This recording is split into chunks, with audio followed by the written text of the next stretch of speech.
Welcome to Three is a Crowd. I'm Julie. And I'm Terrence. So, how does anyone decide to have another kid? We're a couple debating this decision for ourselves and inviting you to listen in. It's not weird. It's a little bit weird. Well, wouldn't you know it, it's time for episode 4.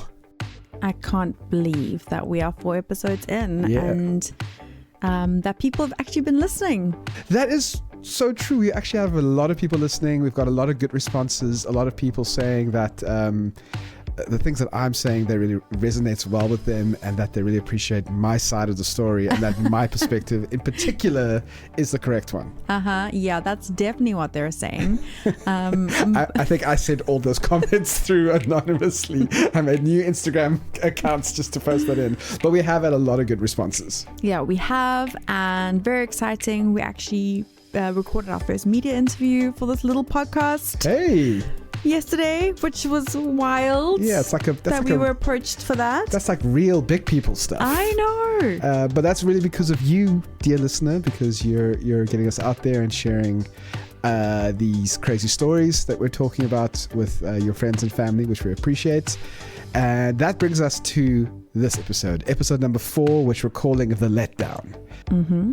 So if you have not listened to episode 1 to 3, pause now and go back, because if you just come in to episode 4, you're going to be very confused as to where we are. Yeah. So definitely make sure you at least listen to episode 3, but preferably the first 2 as well for context. Totally. And even if you have listened to those 3 and then you listen to episode 4, you might still be confused, but you have to understand that these episodes were recorded months ago and also months apart. So you might be feeling like, whoa, they're going from last week they were saying one thing and now this week they're experiencing this whole other thing. It didn't happen like that. In reality, all of these things happened weeks and months apart. So just keep that in mind as you listen to episode 4, The Letdown. So this morning I took a pregnancy test and it was negative and I was bummed. Yeah. End of episode. There's a huge amount of context between. So much has happened, as you said. So last time we were recording, we spoke a lot about, we kind of alluded to this deal that we had made. We did talk about the fact that it was good because it was the compromise that I needed to feel satisfied. Yeah. And that it at least would give you the chance to get satisfied. Yes. The satisfaction was the chance of getting a baby. Mm-hmm. And I wouldn't feel the guilt of being the one that said, no, we're not going to have a baby. Mm-hmm. So it was a good compromise. But I think we kind of realized, especially because we sort of said yes, potentially in the middle of an ovulation cycle, that we would do 2 cycles, right? Yeah. Yeah. That was the fair bet the fair deal we made, because technically one month, one calendar month would have the beginning of the month and the end of the month. From when we started it was going to have 2 cycles in it. Would have 2 cycles. So it didn't work.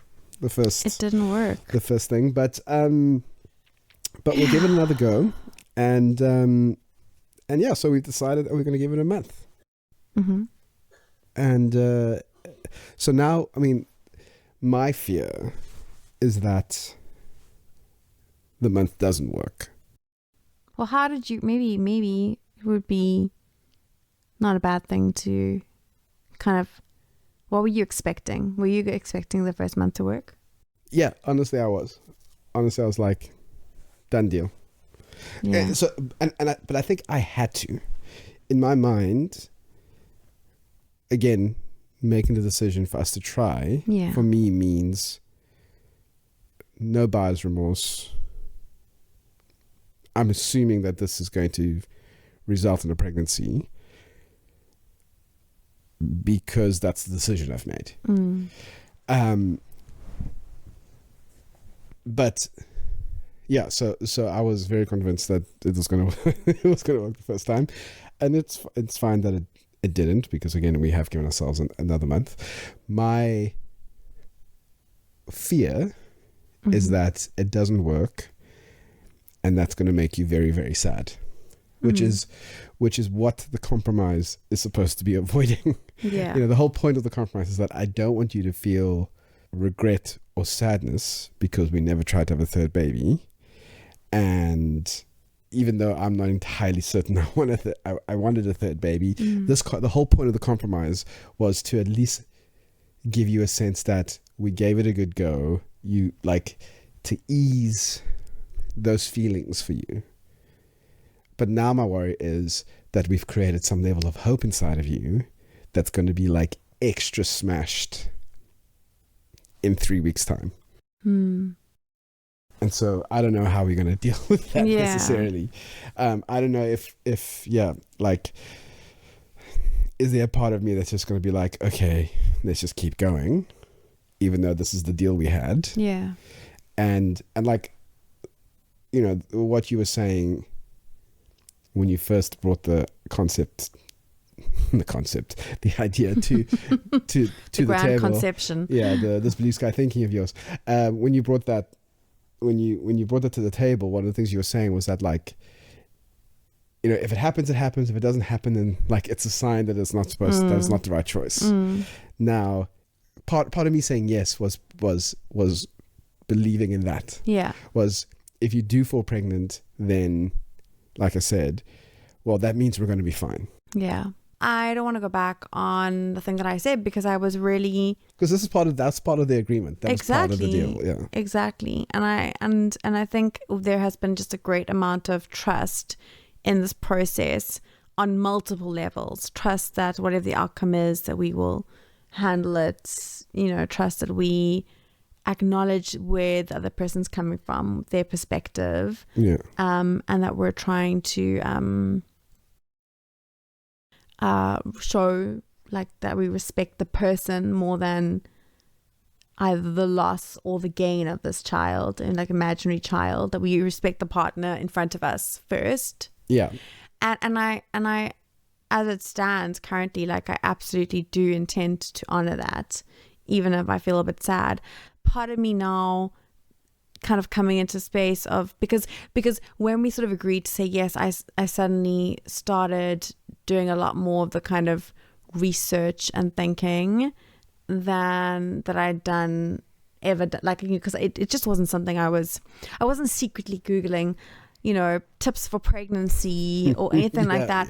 In fact, it was a door that I'd closed to protect my mind. How to get your husband to wear loose underpants. No hot baths.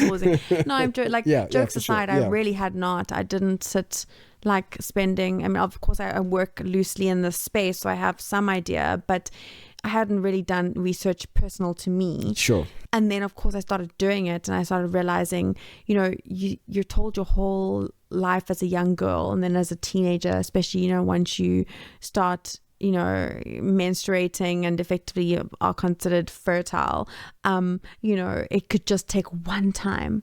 You could fall pregnant in just one time. Not even one full time. Effectively, the boy could sneeze in your direction. Yes. And you could fall pregnant. Yeah. That is a fear. And because we didn't try to fall pregnant with our second child. Yeah, we've never tried to fall pregnant. I had absolutely no sense of my own fertility. And so part of me, I think part of the fear is that in my naivety around that, I've made a bet now, knowing how much I actually do want it, with very low opportunity for me to actually win. Do you know what I mean? So that's interesting, because I would have thought that, I thought that you would have known that, because I made the bet. I think even with the new research, or the research that you've kind of been talking about, that hasn't surprised me. Which bit doesn't surprise you? That the levels of fertility that you and I, the chances that we actually have of falling pregnant. But you thought that I was going to fall pregnant. Yeah, but that's because I have a overwhelmingly positive can-do attitude. That was also me protecting myself from the shock of you actually falling pregnant, right? Sure. Right. That was just making sure that I maintain the positive can-do, fun, excited vibe that we have. But what I'm saying is, the reason why I agreed to this is because, yeah, the chances of you winning are not, the chances of you, okay, saying you winning is like not the best way to phrase this, but the chances of going the way you want it to go is lower than the chances of going the way that I originally wanted to go, right? But the outcome for it going the way you want it to go has a much bigger impact on our lives than the outcome of it going the way I want to go. Right? So you wanted us to have a baby, big impact, low chance of it happening. I wanted us not to have a baby, high chance of it not happening, but zero impact on our lives. Sure. Right? So the odds were against you, 50-1 odds. Yeah. 10-1 odds. But you get, if it does work out, that's how risk taking works. Yeah. Right? Like you bet on a high risk, but you get a big payout. Yeah. So that's the way I saw it. Maybe I saw it not from the. I think maybe in the back of my mind, I had some understanding of that. Obviously, because I knew our age and a bunch of the other factors in play. But maybe the odds not in the favor of a baby were good for the fear part of my brain that was worried, like, what if this does happen and I've wanted it, but it could still be really hard and scary. In fact, so it was like allowing myself just enough bravery to sort of take a little chance without the actual risk being high. But that all being said, I do still think there's something around, if you've never really tried for something before and you've been told a narrative your entire life, like use protection or you will fall pregnant. Yeah. It's just really interesting when you're confronted with that, 1 + 1 does not equal 2 in this equation. There's a very, very, very small chance that this actually works. And so, seeing a negative pregnancy test, even though I knew it was going to be negative because I had the feeling that this was going to be the outcome. And I said it to you as much. I'm like, I promise you, Yeah, you started to feel like period discomfort. Exactly.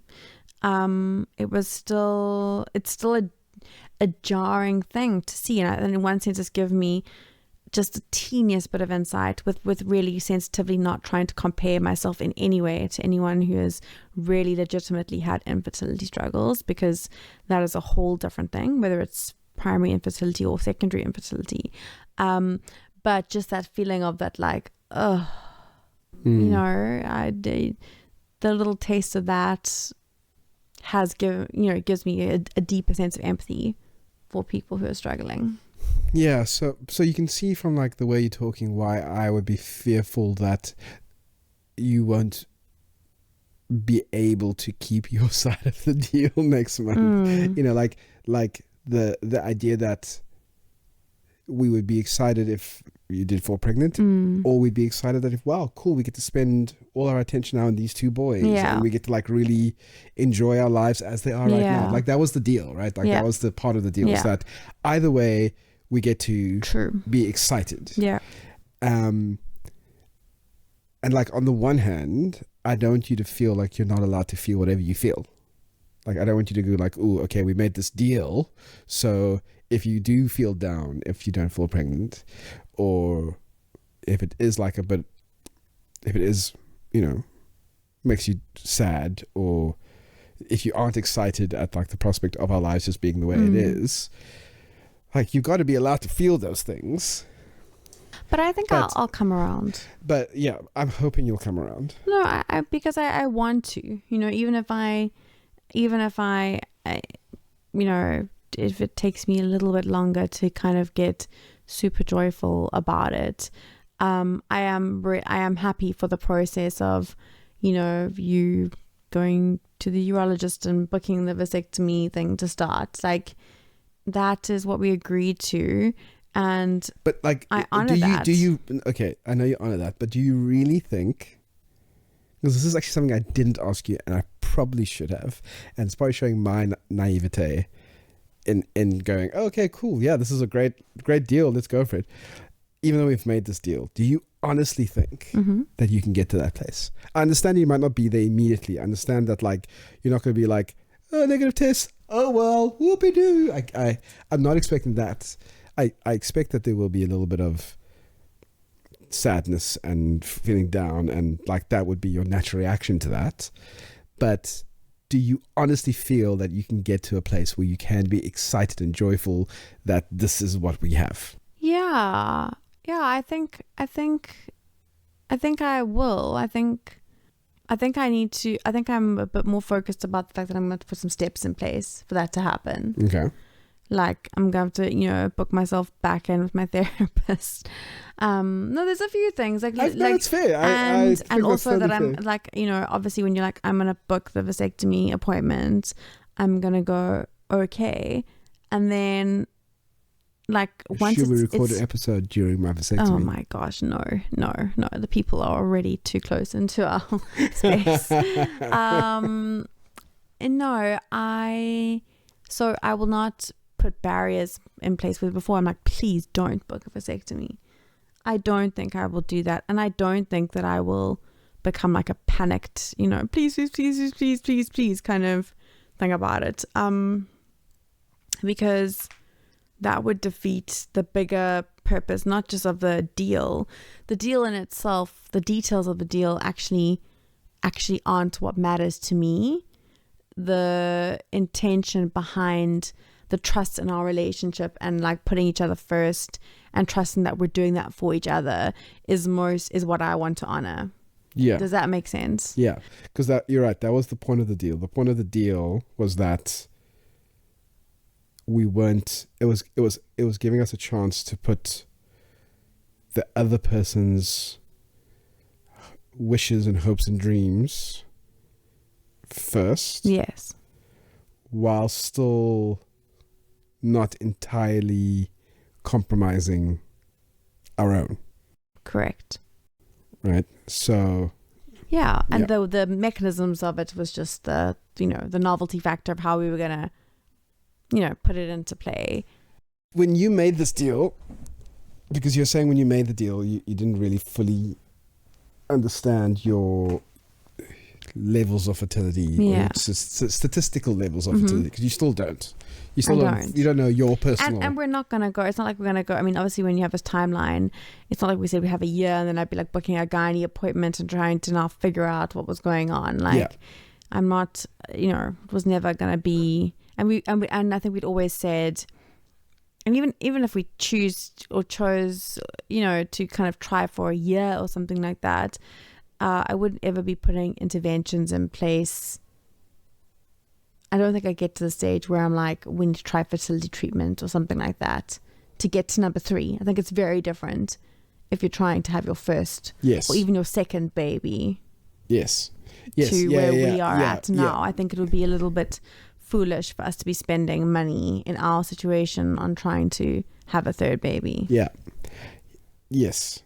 But what I was getting to was, did you think that it was more likely that you would fall pregnant, kind of equal, or more likely that you wouldn't fall pregnant? I don't know. It's interesting. I'm trying to reflect. Honestly, I'm trying to kind of because the way you looked when I said, "Oh, that's a good idea." Now that I'm thinking back, I'm realizing, to me, it seems like you really thought it would be one session, 1 week, and you'd be pregnant. Maybe that was a naivety and in my kind of just desire to be able to have said we tried. Maybe there is a sense of like thinking back to the fact that we didn't even try with Eli. Maybe I thought it was like a 50-50 could swing either way. Whereas, and that was like enough of a risk factor that was thrilling, but also had a bit of a safety measure to it. And as it's progressed, I've realized, because interesting, sorry, we said I told my friends, but actually you broke the thing first. You told you told our friends about the podcast. Right. Yeah. And when I was speaking, they're a very dear couple to us. And when I was speaking to my friend, in that couple, The wife. she was like, but you're not really, she was like, but obviously you're not serious about actually wanting a baby because you've given yourself really crappy odds. She was like, neither option is likely to work. You need to, she's like, if you're going to give it a month, you should be giving it 6 months for a fair chance, you know, at your age and with everything you know about fertility. And the 6 months vasectomy thing is, you know that, yes, of course it's a risk, but people aren't falling pregnant all the time. Like, it's so small odds. And I was like, what? No. And I was quite surprised by that. Which made me think that obviously I was a bit naive. I did actually think I could legitimately fall pregnant in a month. And she's like, why don't you just go for it and give it a solid effort in a window that's actually realistic, as opposed to like shooting yourselves in the foot with an effort that has a window that's not going to work. And I remember being like, oh no, we've got to we've got to have it ring fenced in a time that we can actually just kind of like, deal with it, do with it, have it be done. Otherwise it'll drag on forever. And I sort of just missed her. But have been reflecting on that a little bit, because they, this couple, struggled a bit with their fertility. And so she was a lot more clued up on the kind of, what the doctors had said to them about before they even did meds. You got to really try for this amount of time, and then you do this step and you do that step. So I think she had a much more realistic window of what is required, and especially to be in your mid-30s, kind of giving this a go. I'm not 21, not just dropping eggs all over the place. Oh sure, but me making a deposit is way too gross. Yeah. So I don't know. I think I was maybe a little bit naive, thinking that 1 month, especially like with multiple opportunities, like I was gonna be able to give it a good 50, could really swing evenly both ways. But actually, statistically, and because we didn't start at the beginning of a cycle, we don't think. We don't think. There was a low chance. Yeah. And I also have a sneaky suspicion that you also realized that you had to place it into a time limit that would be attractive to me as well. Like if you, because this is a gamble, and not, at least originally, it was a gamble of, will it happen? Won't it happen? That's why we keep saying baby roulette, because it literally is that. You had to make it interesting. The time crunch had to make it interesting. Otherwise, it wouldn't be a game. Because if we said we're going to give ourselves a year to do this, then it's like, okay, no, we're agreeing we're going to go for a third baby. Yeah. Not we're throwing it. That's us making a decision to go for a third baby. And the point of the compromise was that we're not making a decision to go for a third baby. We're just we're gonna go for the gamble. Yeah. And if it happens, unlikely as it is, if it happens, it was meant to happen. Yeah. And if it doesn't happen, it was never meant to happen. And you are a fatalist, which is why this appeals to you. What I mean by that is you believe that everything was destined to happen the way that you believe that you and I were destined to be together, right? That we would find each other in I mean, I think about it as, I call myself a romantic, not a fatalist. No, but it's fatalistic. That's like everything is the way it is, and there's nothing you can do to change it. That you have no willpower or choice in the matter, right? And so this decision appeals to that way of thinking, where it's like, if it means that if it does happen, you can go, well, it was meant to be. We were meant to have a third baby. Look how well this baby fits in. Or it was not meant to be. It didn't happen. Therefore, this is the best version of the life we could have. Whereas I go, if it happens, we will adapt our lives and make our lives great with baby number 3. And if it doesn't happen, we will adapt our lives to make our lives great without baby number 3. Not, it was meant to be. Like yours is a bit of a self-fulfilling prophecy. Huh. Do you know what Yeah. I'm saying? In hindsight, you go, oh, it's great. Like having 2 kids close in age is so great. And it was really meant to be. We were really meant to have 2 boys so close in age. I don't know if I think that. No, I don't think of that. You don't think that? Okay. No, I don't go, it was meant to be. I'm like, oh, like, you know, it all worked out. Okay. I really do. That- like, yeah. and but those, with you and me, you do say you and I were meant to because be you together. and I will find each other in every universe. And we won't. We will. This is the We're only- so cute. And I I'm- love us. And this is this is a whole other podcast. But my way of thinking is there is the chances of you and I getting together are so infinitesimally small that makes it precious, because it's so unlikely. If it was going to happen anyway, that's not precious. That's just the laws of nature. That's just an apple falling it's from the a tree. attraction being so strong that we would be like magnets drawn to each other. No, In any soulmates. space. There's no such thing as a soulmate, right? We would not find each other in whatever context. Okay, this isn't the butterfly effect. Okay, so Stop ruining my charm. but the fact is that I think the way that I see it is a lot more romantic and a lot more meaningful. Okay, so how does this pertain to So when it pertains The to baby. the baby, the reason why I said yes to this isn't because it's like, if it's meant to be, it's meant to be. I'm like, no, whatever happens, we will work hard to make it great. We will put the effort in to make it great, in the way that our relationship works, because we put the effort in to Yeah. make it great. It was not Yeah. meant to be. We made it be. And I felt comfortable. That was really good. Come on, sit with I us. didn't even hear it. You didn't, because you're so busy thinking what you're going to I say was next. trying to think. You weren't even listening. You can see who was the radio presenter, because who can talk. Say it again. Say it again. I'll give you another chance to say it I now. said it wasn't made to be. We made it be. Oh, that's cute. But true. And You still weren't even listening what I was saying. I am You're so listening. busy trying to answer I'm me. trying. No, that's what I'm Active trying listening. to say. Active I am listening. Cornerstone of a marriage. We're so great. No, but that's exactly like that was what gave me the initial hope, is that it's the power of being on the same page. Which, you know, it's normal for couples not to be on the same page for lots of things, but this is something where really you can face whatever happens, especially something that is risky like pregnancy and birth, you know, because there's no guarantees. I mean, what if I did fall pregnant and was twins? What if I did fall Oh no, then I'm out of here. Then I'm bouncing. What would happen? If there was 2 heartbeats, deuces, I'm out. Shush. No, or what if Good luck finding the father. I don't know, because it ain't me. Okay, I don't make twins. what is you? I mean, that couldn't happen, right?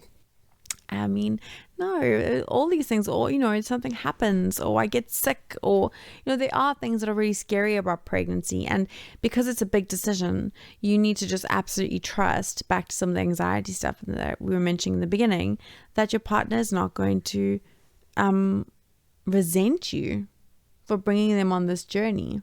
And so that is, I guess, that remains the most important part, is that the odds, the timelines, whatever it had to be in, and whatever it is, needs to be aligned so that the two of us remain on the same page.